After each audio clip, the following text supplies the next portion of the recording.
Hi guys, good morning guys. Nandito na naman ako guys. Mamahagi na naman ako ng mga kaalaman ko tungkol sa mga merong anxiety, disorder, panic attack, GERD, nervous. Nandito naman ako guys. Mag-share na naman ako ulit sa mga nalalaman ko. Ito po guys, mga based on my experience ko ba to? Ito guys, mga nadaanan ko lang po to guys. Sa mga base lang po to sa mga dinaanan ko. Hindi po ako expert sa mga ganon, hindi rin ako doktor, hindi rin ako mga psychologist, psychologist, mga base lang po ito sa mga nadaanan ko,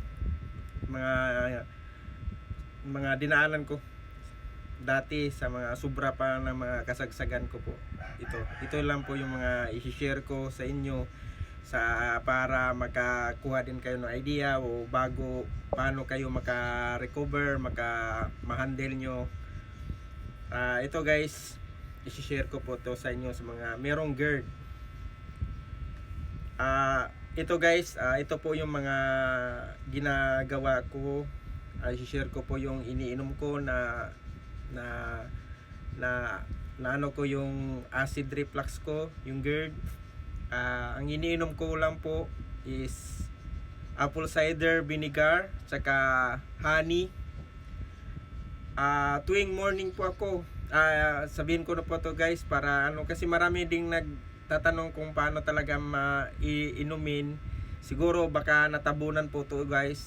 I-share ko na lang po ito dito. Morning guys, apple cider vinegar 2 kutsara, tapos yung honey 1 kutsara, 1 baso na warm water lang guys. I-mix po lang mo yun, mimix. Pagising mo ng umaga guys, wala pa po kayong kain, yun po yung iniinom. Bago kayo kumain, mga after 20 minutes to 30 minutes pwede na kayo kumain. Pagising mo ng umaga, wala pa pong laman ng tiyan nyo. Dapat wala pa pong laman ng tiyan bago kayo uminom nun ng apple cider vinegar at saka honey. Mimix mo lang sa warm water. Tapos pagdating ng gabi, ganun din guys, yung bago kayo matulog na, is 2 spoon na apple cider, 1 spoon na honey, imimix mo ulit sa isang baso na warm water ulit. I-mix mo lang guys, tapos inumin nyo bago kayo matulog. Yun po yung ginagawa ko araw-araw po, morning at saka gabi. Yun po yung gagawin nyo lang guys. Simple lang po, malay makatulong ko sa inyo guys, at saka mag-click po sa inyo. Wag po kayong sobrang mamadali na gumaling po kayo. Wala pong magic sa ganito na proseso. Walang magic sa ganitong proseso na sa paggaling. Wag po kayong nagsusubra ng mamadali na gumaling kayo. Yung GERD nyo, wag po yung sobrang mamadali po kayo. Kasi baka matulad kayo sa akin dati na nagkaroon na ng anxiety disorder. Kasi dati kaya nagkaroon ako ng anxiety kasi iniisip ko gano'n na baka hindi na gumaling, wala nang chance na gumaling ako. Kaya iwasan nyo yung mga mag-stress kayo, kasi kung mag-stress kayo guys, kukulo talaga ng tiyan natin, kasi mag-produce po ng acid. Habang nag-iisip tayo ng mga hindi negatibo, mga hindi maganda, yung tiyan po natin nagre-release po na ng acid. Kaya hindi po kayo matutunawan, matagal po tayo matunawan pag kumain tayo. Dapat iwasan mo yung mga pag-stress, yung mga toxic na tao mo, iwasan mo muna. Yung mga hindi maganda na iwasan nyo muna guys. Muna kayo, relax lang, huwag kayong mag-isip ng isip, kasi kung mag-isip kayo na mag-isip, i-release ng tiyan natin ng acid. Kaya yun po yung cause sa natin tiyan, kaya sumasakit minsan, minsan paikot-ikot yung sakit natin. Kaya yan po yung natin. Tapos yung dati guys, may nagtatanong sa akin kung kasama ba yung hilo. Kasama po yan sa hilo. Yung dati guys, wala pa po kung anxiety disorder, sa acid GERD pa talaga, nahihilo na talaga ako guys. Nahihilo, yan yung kasama sa hilo ng sintomas din sa mga GERD natin. Yung hilo, dry mouth, lumalabo yung mata, sumasakit yung ulo. Yan guys, ditong banda. Tapos tumitigas yung mga muscle natin. Yan yung mga sintomas. Halos ganon din yun sa anxiety. Kaya nadagdagan na rin yung yung GERD ko po, kasi sa sobrang kakaisip ko dati at saka stress po dati kakaisip, yung GERD kasi po, yung acid natin umaakyat na po dito sa lalamunan, umaakyat hanggang dito na po sa batok. Kaya minsan sakit na yung ulo natin dyan, masakit ulo, lumalabo yung paningin natin, sa vision natin lumalabo, tapos para kang masusuka, dighay ng dighay. Yan po yung mga sintomas, kasama po talaga yan sa mga may GERD din. Yan din po naramdaman ko, yung mga chest pain, saka naninigas yung mga muscle dito sa shoulder. Yan po, kasama lang din yan sa mga may GERD. Saka yung mga hilo, yan kasama din yan. Yan po yung mga nadaanan ko din dati, yung sa may GERD ko talaga. Sa sobrang acid na talaga, at saka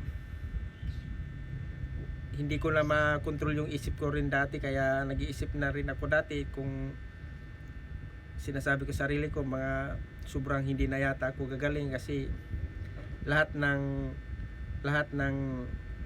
resita ng mga doktor sa akin ng mga gamot, walang tumatalab sa akin. Kaya nagkaroon ako ng anxiety disorder, kasi kakaisip ko, baka sinasabi ko na siguro hindi na ako gumagaling sa aking GERD, at saka ganun na, hanggang naging anxiety na stress na ako, saka depressed na, kasi kakaisip kung hindi na ba ako gagaling. Yan po yung mga dinaanan ko dati. Tapos kaya nga umiinom ako, kasi nagsi-search talaga ako dati sa mga sa ibang bansa. Si-sharing ko lang to guys, wala po akong tinatago dito, wala po ako, real talk po to guys, para magkaroon din kayo ng idea, at saka gumaling din kayo katulad ko sa pagdating sa sa GERD. Isi-share ko talaga kung paano ako naka-recover sa GERD ko. Kasi dati guys, nagsi-search talaga ako kung ano talaga ang pinaka-the best na gamot ng GERD ko. Kasi tinit-search ko talaga sa YouTube, sa mga, kasi doon ko natalaga na nalaman na ang apple cider sa ibang bansa po, marami pong ibang bansa nga mga doktor, sobrang daming doktor po na nag-acquire po gamot po yung apple cider vinegar na gamot sa acid, sa GERD. Kasi kahit isi-search mo yan guys sa ibang bansa, lalabas yan yung mga apple cider gamot sa GERD talaga yan. Yan po yung sinisearch ko dati, kung paano iniinom. Yan, kaya ginagaya ko yan guys. Tapos nagko-comment nga ako doon minsan guys dati. Tapos mayroon ding daming mga Pilipino din nag-comment doon. Tapos yun, naka-chat kami, binabasa ko dati, tapos ngayon nag-chat kami. Kaya nag-usap kami na nauna siya sa akin na nagkaroon ng GERD. Tapos nag-chat kami, gumaling naman daw siya sa apple cider. Sabi niya na i-try ko daw yung apple cider, malay mo baka maka-recover ako, gumaling ako sa apple cider. Kaya una ginawa ko, bumili ako ng apple cider vinegar. Tapos sinubukan ko talaga, 2 kutsara na apple cider nilagay ko sa warm water. Ngayon sobrang iba talaga lasa doon, kasi hindi pa ako sanay, iba talagang lasa. Kaya naisip ko na baka pwede ko lagyan to ng honey. Kaya ginawa ko 2 kutsara na apple cider, tapos 1 kutsara ng honey, minimix ko, yun maganda yung lasa, kaya nalaman ko rin yung honey, gamot din yung honey. Mimix pwede na po, kasi na-search ko rin yun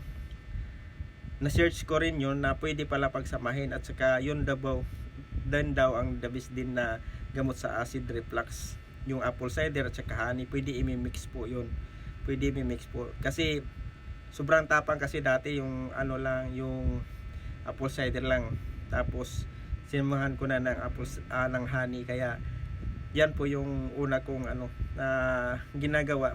Medyo kahit hindi ito matalab sa akin dati guys, tinutuloy-tuloy ko lang dyan, hindi po ako nagsasawa. Kaya kung kayo guys na magta-try kayo nito, huwag po kayong magsasawa guys, pwede kayo itutuloy-tuloy nyo yan. Maganda po ang benefits po nito, kahit isi-search nyo dyan, maganda po ang benefits po sa apple cider tsaka sa honey. Maganda po ang benefits po dyan. Kaya yung sa akin, sinubukan ko talaga, wala namang epekto. Hanggang 1 month na ako, hanggang magdalawang buwan na, yung pagka 3 buwan na, parang 2 kalahati, parang naramdaman ko na yung feeling ko na parang gumagaan na talaga yung pakiramdam ko sa GERD ko. Kaya pala yung una pa lang parang naging balisa ako, kasi kasama sa ano yung healing process yun yung mga ganun na parang tumalab na pala yung ganun, kasi parang nabalisa na rin ako, kasi dati parang yun pala yung nag react na pala yung katawan ko doon, parang gagaling na talaga ako. Yun ang signal na ano, kasi minsan parang lumalala ang style siya habang umiinom ko, nababayaan ko lang, inom na talaga ako, sinusunod ko yung morning at saka gabi, hanggang kasi minsan parang lumalala ang pakiramdam ko. Ganun pala ang style yun, parang lumalaban na yung ano ko, katawan ko ng healing crisis. Parang maramdaman ko pala siya na ganun pala, parang minsan lumalala, minsan nawawala, minsan naging normal, lumalala. Yun pala, lumalaban na pala yung katawan ko doon sa mga ganun. Kaya hinayaan ko tuloy-tuloy hanggang umabot na ako na mag 3 months. Medyo magaan na talaga ang pakiramdam ko, kaya tinutuloy-tuloy ko na lang umiinom ng ganun. Hanggang ngayon, umiinom pa rin ako. Apple cider vinegar, yung Bragg, yung brand ha, yung Bragg. Ito guys, Bragg yung brand, yung apple cider with the mother. Yan po yung bibilhin nyo guys. Saka yung honey, kahit saan naman yung honey nung binibili nyo, kahit saan lang yung honey.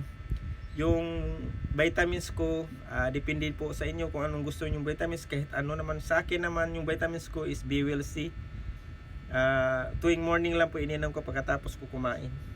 Tuwing morning lang po ang BWC ko, tuwing morning guys.